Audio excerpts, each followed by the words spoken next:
Entre le Nikon Z5 II et le Lumix S5 II, il n'est pas facile de savoir lequel de ces deux appareils photo choisir quand on a un budget de 2000 €. Sur le papier, ils sont très proches, avec chacun un autofocus à détection de phase, la rafale 30 images par seconde, la vidéo 4K jusqu'à 60 images par seconde, une bonne ergonomie ou encore une science des couleurs réputée. Difficile de départager le Nikon Z5 II et le Lumix S5 II. Alors pour vous aider à choisir, j'ai décidé de les comparer en conditions réelles, autant en photo qu'en vidéo.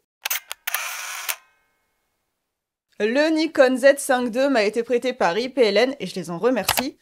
Côté Lumix, je photographie et filme avec des appareils photo Lumix depuis bientôt 10 ans, mais je ne suis pas ambassadrice Lumix, je ne suis pas payée par la marque, et même plus j'achète moi-même mon matériel. À vrai dire, les seuls qui peuvent me soutenir, c'est vous, en achetant le matériel qui convient à vos besoins et vos envies, du Nikon, du Canon, du Sony, du Lumix, tout ce que vous voulez, chez IPLN avec le code créateur Nadia. Ça fait donc bientôt 10 ans que je suis chez Lumix, mais j'aime bien voir régulièrement ce que font les autres constructeurs. Ça me permet de confronter mon choix et de garder un avis ouvert sur le matériel photo et vidéo. Je compare le Nikon Z5 II avec le Lumix S5 II parce qu'ils sont tous deux vendus à un prix très proche, mais tous deux ne sont pas exactement dans la même gamme. Si on prend le Nikon Z5 II, il est plutôt un entrée de gamme dans le plein format Nikon. C'est le premier plein format Nikon en termes de prix. Il suit la philosophie de son prédécesseur le Z5 qui était un plein format abordable, et il en corrige surtout les défauts. Le Nikon Z5 II est bien plus séduisant. Nikon propose ici un boîtier plein format entrée de gamme qui a une fiche technique très intéressante. La philosophie du Lumix S5 II est plutôt un milieu de gamme. Juste en dessous, on a le Lumix S9, et juste au-dessus, dans le même état d'esprit, on a le Lumix S5 IIX, boîtier avec lequel je me filme, et on a aussi le Lumix S1 IIe. Le Lumix S5 II n'est pas exactement la porte d'entrée du plein format chez Lumix, il était d'ailleurs vendu plus cher à sa sortie, et comme il a baissé de prix depuis, eh bien il est plus abordable. Maintenant, on peut commencer ce comparatif du Nikon Z5 II versus Lumix S5 II.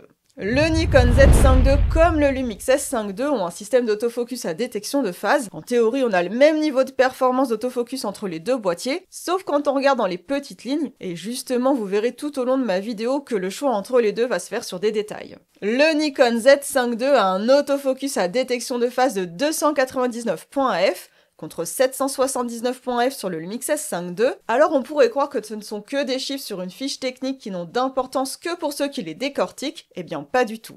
Tous deux ont aussi la détection animale, la détection des voitures, motos, vélos, trains et avions. À noter, le Lumix S5 II est capable de détecter les oiseaux, et cette détection est englobée avec la détection animale. Sur le Nikon Z5 II, ce choix est distinct.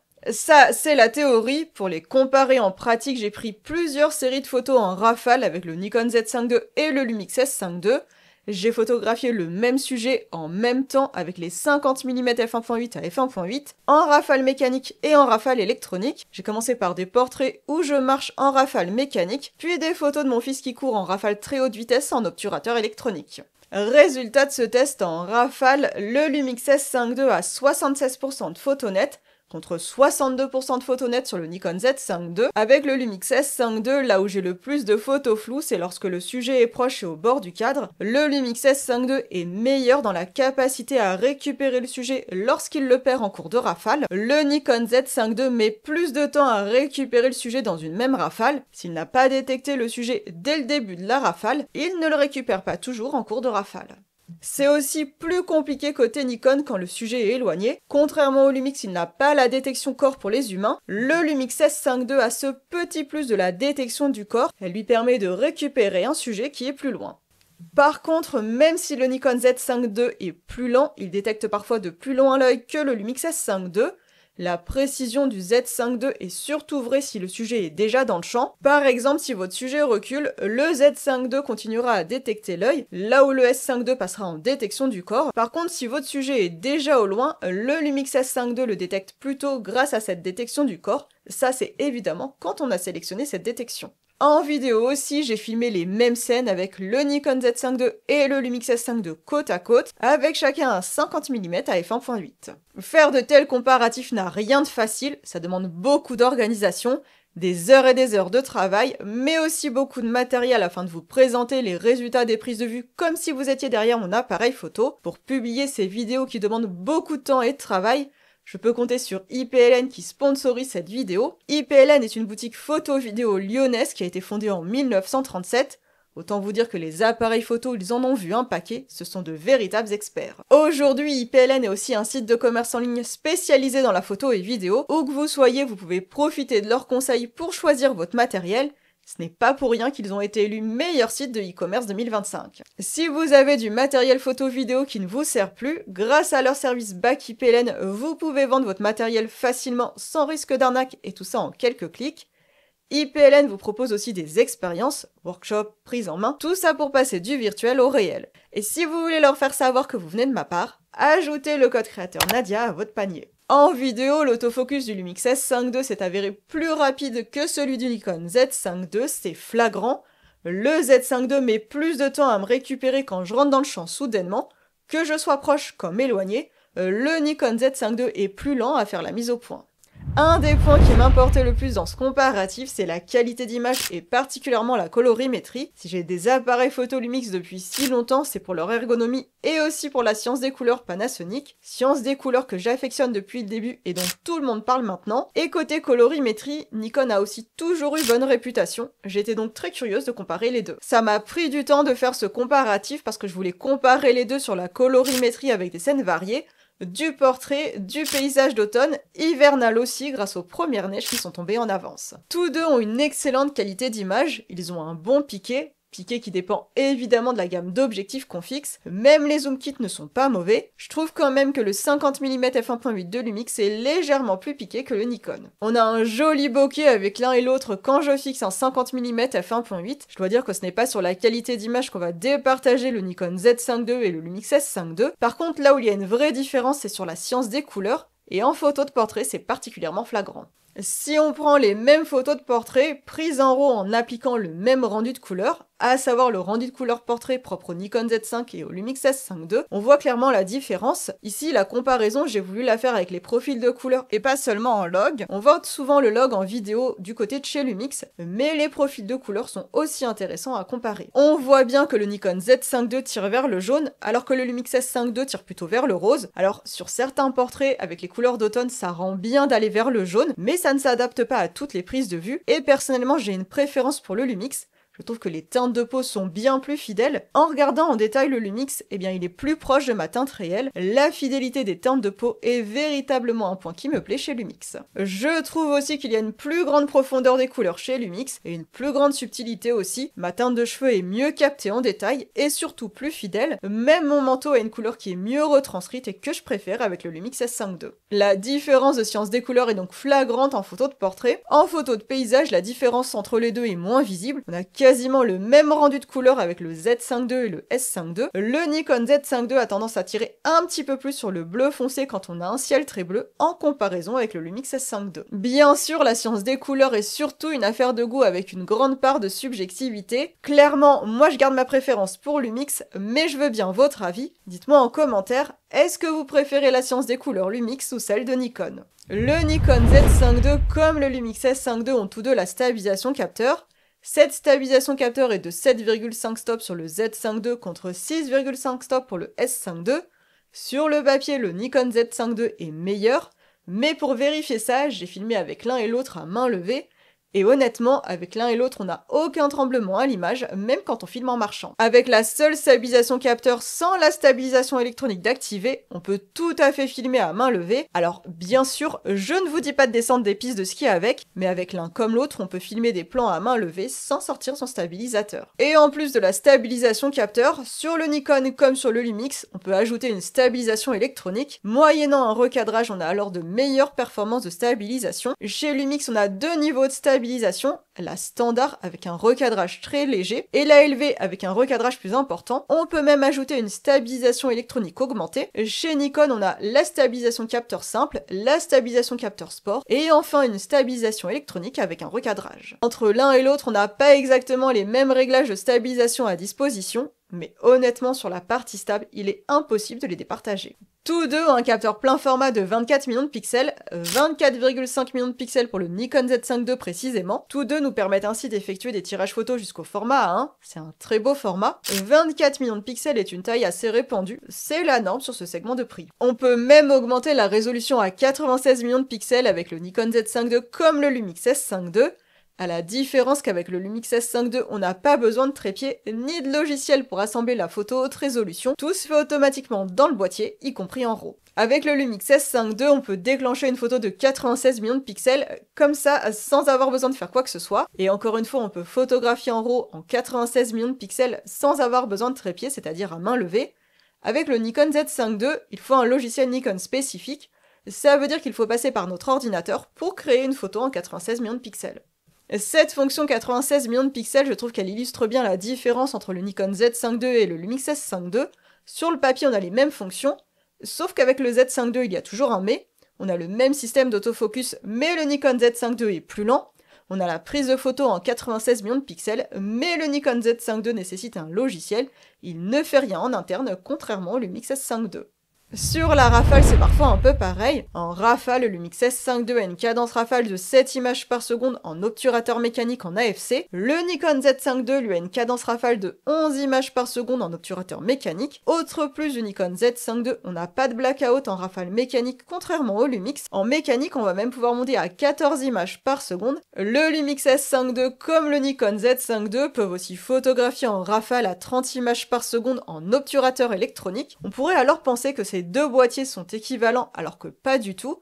Le Z5 II va pouvoir photographier en rafale 30 images par seconde uniquement en JPEG, alors qu'avec le Lumix S5 II, la rafale 30 images par seconde est possible aussi en RAW. Le Lumix S5 II peut photographier en rafale 30 images par seconde en RAW, et ça je trouve qu'on ne le dit pas assez. Avec le Nikon, on sera limité au JPEG, et je trouve que pour de l'animalier, c'est limitant de devoir se contenter du JPEG. Pour le sport aussi, le JPEG est limitant, surtout en basse lumière. On a aussi la pré-rafale ou pré-capture avec le Lumix S5 II comme le Nikon Z5 II.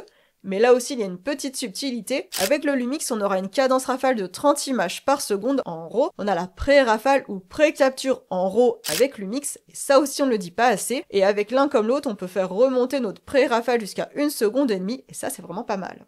À la faveur du Nikon Z5 II, il faut savoir que quand on photographie en RAW en rafale, on est en 14 bits contre 12 bits avec le Lumix S5 II. Côté Lumix, la profondeur de couleur des images RAW est bien de 14 bits en prise de vue unique. Et en rafale, on passe à des fichiers RAW sur 12 bits. Ça reste quand même mieux que d'être contraint au JPEG en rafale 30 images par seconde. Tous deux ont aussi une mémoire tampon équivalente parce qu'elle est de 200 images. En photo, le Nikon Z5 II est séduisant, mais cette rafale très haute vitesse qu'on ne peut utiliser qu'en JPEG laisse un peu sur sa faim. Je trouve ça dommage d'être limité, alors que le Lumix S5 II nous laisse le choix d'avoir toute la latitude du RAW avec la cadence rafale de 30 images par seconde, cadence qui est idéale pour le sport et l'animalier, d'autant plus avec la pré-rafale. Lumix a toujours été une référence en vidéo, mais Nikon s'impose de plus en plus comme un acteur fort dans ce domaine, notamment depuis le rachat de Red. Et sur la vidéo, le Z5 II a marqué les esprits avec l'enregistrement RAW en interne. On peut filmer en RAW en interne avec le Nikon Z5 II. À ce tarif, il n'y a aucun autre appareil photo capable de faire ça. La question à se poser est de savoir à quoi sert-il de filmer en RAW.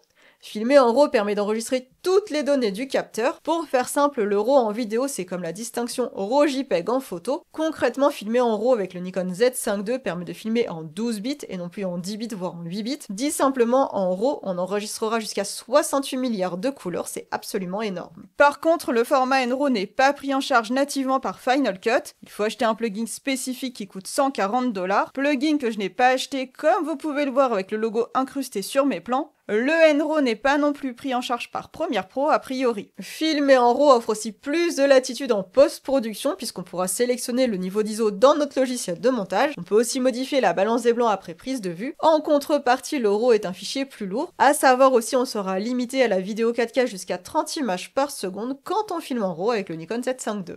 Sans aller jusqu'à filmer en RAW, le Lumix S5 II comme le Nikon Z5 II peuvent filmer en 4.2 10 bits en 4K jusqu'à 60 images par seconde. En filmant en 10 bits, on enregistre jusqu'à 1 milliard de couleurs contre 16 millions en 8 bits. Et l'enregistrement en 4.2 offre aussi beaucoup plus de latitude pour travailler ses plans après prise de vue, d'autant qu'on peut filmer en log dans ces formats d'enregistrement aussi. On peut filmer en 4K jusqu'à 60 images par seconde, c'est bien pour filmer un sujet en mouvement. Par contre, il faut savoir qu'avec le S5 II comme le Z5 II, en 50 et 60 images par seconde, on a un recadrage x 1,5. Concrètement, si vous avez un objectif à 24 mm, vous verrez comme si vous étiez à 36 mm, vous ne pourrez pas cadrer plus large.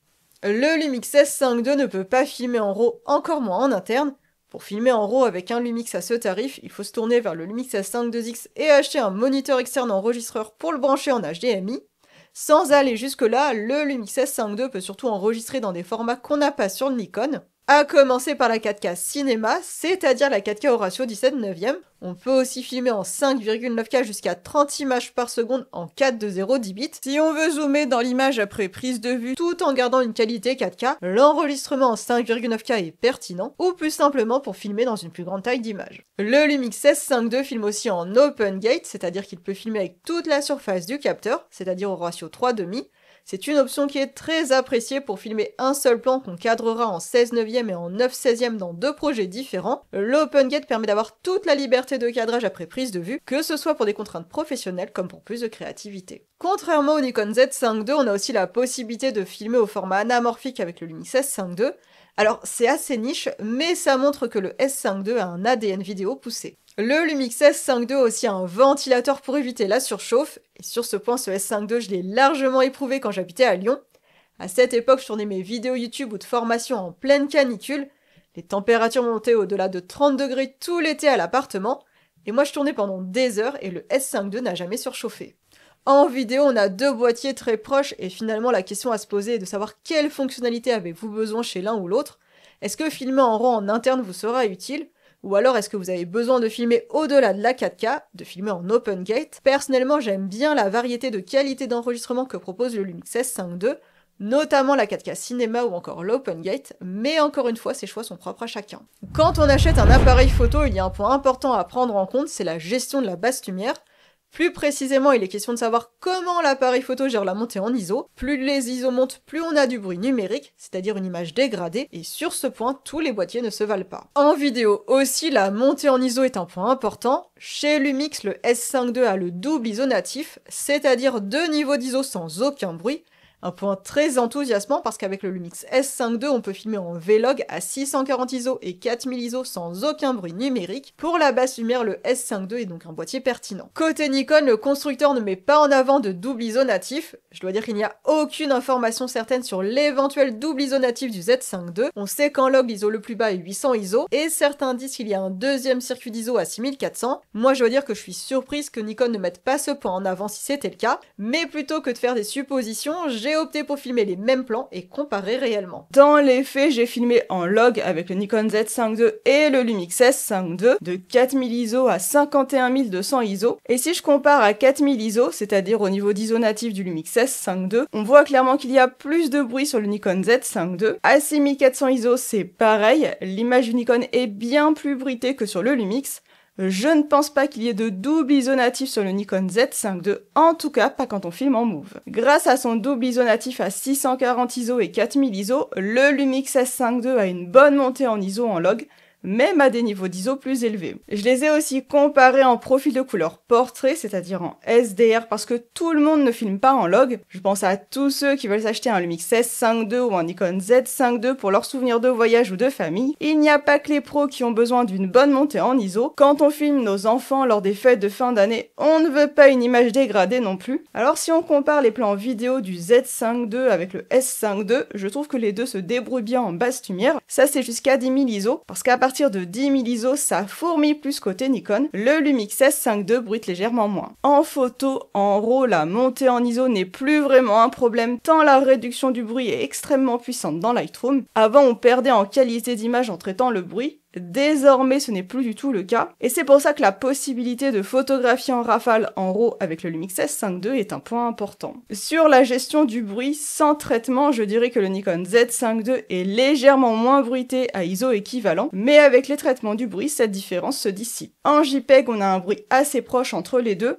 Là aussi, le Nikon Z5 II est légèrement moins bruité à ISO équivalent. Ça reste deux bons boîtiers dans la gestion du bruit. Je dirais qu'à 12800 ISO en JPEG, on a une image qu'on peut exploiter. Ce sont deux boîtiers qui ont de bonnes capacités en termes de montée en ISO, avec un petit avantage au Lumix S5 II du fait de son double ISO natif à 4000 ISO quand on filme en log. J'ai beaucoup parlé fonctionnalité et capacité jusqu'à présent parce que ça me semble important pour choisir un appareil photo, mais la prise en main aussi est un point très important. Avant que je choisisse exclusivement Lumix, j'ai acheté d'autres marques d'appareils photo et à chaque fois l'ergonomie aussi m'a amené à préférer Lumix. N'oubliez jamais que réussir ces images, ça commence par se sentir bien avec son appareil photo. Ici on a deux boîtiers avec une bonne prise en main. La poignée creusée permet de débuter avec des objectifs peu encombrants tout en sachant qu'on pourra évoluer avec des objectifs plus conséquents comme des super zooms pour l'animalier. Je trouve ça important de savoir qu'on peut évoluer parce que ces deux boîtiers sont pour beaucoup un achat d'un budget conséquent et vu leur capacité, ça me semble important qu'on puisse se projeter avec un super zoom pour l'animalier. On a pour tous les deux pas mal de boutons et molettes avec des possibilités de personnalisation. Ces deux boîtiers sont robustes, solides, résistants à la poussière et à l'humidité.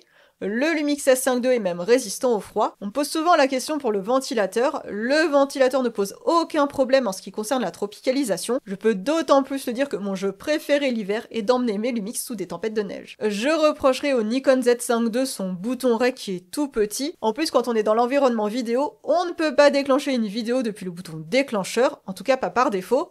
Je ne compte pas le nombre de fois où j'ai appuyé sur le déclencheur au lieu du bouton REC, c'est dommage parce qu'avec le S5 II c'est possible. Or on a plus facilement le déclencheur au bout du doigt pour lancer un enregistrement. Tous deux ont des écrans tactiles mais avec le Nikon Z5 II le tactile est bien moins intégré. Si je veux changer les ISO au doigt, il faut appuyer sur des flèches tactiles sur l'écran. Avec le Lumix S5 II on glisse directement le chiffre des ISO, c'est bien mieux pensé. Il manque aussi sur le Nikon Z5 II une roue à la place des boutons flèches. C'est assez pénible de devoir appuyer ligne par ligne plutôt que de se déplacer rapidement avec une roue. C'est une véritable perte de temps. Ça donne aussi un côté vieillot au Nikon Z5 II alors que ça fait belle lurette qu'on a des roues sur les Lumix. D'autant que les menus Nikon sont denses avec des sous-réglages un peu partout. Par exemple, si on veut passer du log à un autre profil, c'est plus compliqué côté Nikon que chez Lumix. Un bon point pour le Nikon Z5 II, c'est sa batterie. Durant tout le test, je n'avais qu'une seule batterie. J'avais donc peur de me retrouver en difficulté au cours de mes sessions de test, surtout avec les fraîches températures en altitude. Finalement, la batterie a très bien tenu et je n'ai jamais eu besoin de la recharger via un powerbank quand j'étais en extérieur. En utilisant le Nikon Z5 II, j'ai aussi pu mieux comprendre l'état d'esprit de certains photographes qui semblent trouver la photo compliquée. Je dois dire que c'est parfois un vrai casse-tête pour trouver un réglage. Le Lumix S5 II me semble bien plus simple. Par exemple, si on veut modifier les ISO avec un Lumix, on appuie sur le bouton ISO, on choisit d'être en auto ou un niveau d'ISO précis. C'est très simple et ça semble logique de faire ainsi. Avec Nikon, c'est plus compliqué. Il faut choisir dans le menu si les ISO sont en auto ou non. Et ensuite, si on veut choisir un niveau d'ISO précis, il faut appuyer sur le bouton ISO et tourner en même temps la molette arrière. Ce n'est pas pratique du tout. Pourquoi faire une manipulation aussi compliquée? J'ai eu du mal à avoir le bouton ISO et la molette arrière en même temps au bout des doigts. Et je ne parle même pas en hiver quand il fait froid, qu'on porte des gants et qu'on a hâte de terminer son shooting. Je sais déjà que c'est le genre de détail qui m'agace. Pareil pour passer en rafale avec le Nikon Z5 II, il faut appuyer sur le bouton rafale et en même temps tourner la roue arrière. Les deux sont à l'opposé, c'est un vrai casse-tête. Alors c'est très bien pour les cours de motricité, mais je préfère quand même tourner simplement la molette d'un Lumix S5 II pour passer rapidement dans la rafale de mon choix. Pour les vidéastes, le Nikon Z5 II a aussi pour défaut qu'on ne peut pas enregistrer nos vidéos sur les deux cartes mémoire en même temps, ce qui est tout à fait possible sur Lumix. Mon vieux Lumix G9 le faisait déjà en 2018, et c'est évidemment possible sur le Lumix S5 II, mais pas sur le Nikon Z5 II, ce qui est assez surprenant. J'ai évidemment une préférence pour les menus Lumix depuis le premier jour où j'en ai eu un en main, d'autant plus aujourd'hui où j'ai toutes mes habitudes, même si je pars du principe que lorsqu'on achète un boîtier, il faut faire l'effort d'apprendre à l'utiliser, que ce soit un Nikon comme un Lumix. Quand on achète un appareil photo, il est important de regarder les objectifs compatibles, leur prix, est-ce que la monture est ouverte à des constructeurs tiers, leur poids, etc. Chez Lumix, on a une monture commune avec Leica et surtout Sigma. Pouvoir fixer un objectif Sigma est source d'économie en plus d'augmenter le choix. Samyang aussi est dans la monture ou encore Sirui, et cette monture accueille de nouveaux constructeurs régulièrement. On parle par exemple de l'arrivée de Viltrox en Helmont. Chez Nikon, pas de Sigma, mais ils ont comme atout la présence de Tamron ou encore Viltrox qui fabriquent des objectifs pour la monture, des objectifs moins chers et de qualité. Le point fort de Lumix, c'est la présence de Sigma qui commercialise beaucoup d'objectifs, les mêmes qu'en monture Sony. On peut même fixer des téléconvertisseurs au super zoom et on n'a aucune limite, notamment sur la cadence rafale. Le Lumix S5 II est même vendu en pack avec des objectifs Sigma, je vous les mets en description. J'aime aussi beaucoup la série des focales fixes à f1.8 qui ont toutes le même gabarit et une belle qualité d'image. Je veux dire que j'adore cette série et je les ai toutes achetées en plus de l'objectif 100 mm macro. Lumix propose aussi des objectifs très malins comme le 24-60 mm f2.8, peu encombrant, abordable et avec une bonne qualité d'image. À ce jour, chez Lumix, il manque surtout une série de focales fixes à f1.4, série qu'on trouve chez Sigma, du 14 mm jusqu'au 135 mm, une sacrée gamme, et je les ai toutes testées sur la chaîne si ça vous intéresse. Pour du f1.2 de la même manière, il faut se tourner vers Sigma. Chez Nikon aussi, on manque de focales fixes à f1.4. Nikon s'est concentré sur le f1.8 et le f1.2 en priorité. D'ailleurs, on a une magnifique série à f1.2 chez Nikon. Nikon a aussi pris le parti de commercialiser des objectifs moyens de gamme tel un 28-75 mm f2.8. On sent qu'ils ne veulent pas se contenter des objectifs haut de gamme, et je trouve que c'est très malin de la part de Nikon qui couvre tous les segments avec de nombreux objectifs différents. On retrouve aussi un objectif très polyvalent, le 28-400 mm, qui n'existe dans aucune autre monture. Nikon est aussi reconnu pour posséder beaucoup d'objectifs pour l'animalier, c'est indéniable. Le plus abordable est le 180-600 mm f5.6 6.3. Après, les prix s'envolent de 4 000 € jusqu'à plus de 15 000 €. Chez Lumix, rien de tout ça. Heureusement, le Lumix 100 500 mm f5 7.1 avec un gabarit modéré vient d'arriver. Je l'ai testé et j'étais déçu de le rendre tellement je l'ai très vite adopté. On a également un excellent Sigma 6600 mm que j'ai acheté. Il y a aussi le 500 mm f5.6 de Sigma qui est une optique intéressante pour l'animalier. Le choix est quand même moindre chez Lumix, mais les tarifs sont bien plus abordables au commun des mortels. Si on regarde du côté des objectifs kits, le Nikon Z5 II est vendu avec un 24-50 mm f4 6.3, le Lumix S5 II est vendu avec un 20-60 mm f3.5 5.6. Les deux ont une qualité optique correcte et permettent de débuter à moindre prix. L'avantage du S5 II est d'avoir un zoom kit qui soit ultra grand angle, ça permet d'être plus polyvalent qu'un 24-50 mm et surtout on fait des économies avec un zoom 2 en 1. En plus il cadre aussi plus serré que le zoom kit Nikon. Le Lumix a aussi une meilleure ouverture. Alors oui, il est un peu plus lourd, mais quand on préfère la polyvalence, il est plus pertinent. Et bien sûr, rien ne vous empêche d'acheter un autre zoom plus polyvalent ou de meilleure qualité. Je vous mets tous les kits disponibles en description. Le Nikon Z5 II comme le Lumix S5 II sont deux bons boîtiers. Quel que soit votre choix final, vous ne vous tromperez pas. Ce sont des propositions intéressantes pour qui veut un appareil photo à 2000 €. Ils ont l'essentiel à mes yeux, à savoir une bonne qualité d'image. Ils ont tous deux des fonctionnalités pertinentes comme le bracketing qui est très fourni chez Lumix, la création de timelapse et même la surimpression pour Nikon. Vous pourrez aussi naviguer dans des montures intéressantes, vivantes avec l'un comme l'autre. Par contre, j'ai clairement une préférence pour la science des couleurs Lumix autant que les menus. Je trouve aussi que l'ergonomie est mieux pensée chez Lumix. Dites-moi en commentaire ce que vous pensez de ces deux boîtiers. Est-ce que vous êtes plutôt Lumix S5 II ou Nikon Z5 II? Je suis curieuse de savoir aussi quel aspect de l'un ou l'autre vous intéresse le plus. Je vous rappelle ipln.fr, code créateur Nadia pour me soutenir. Je touche 3% de vos achats hors taxes. Et moi, je vous donne rendez-vous dans une formation ou la semaine prochaine sur YouTube.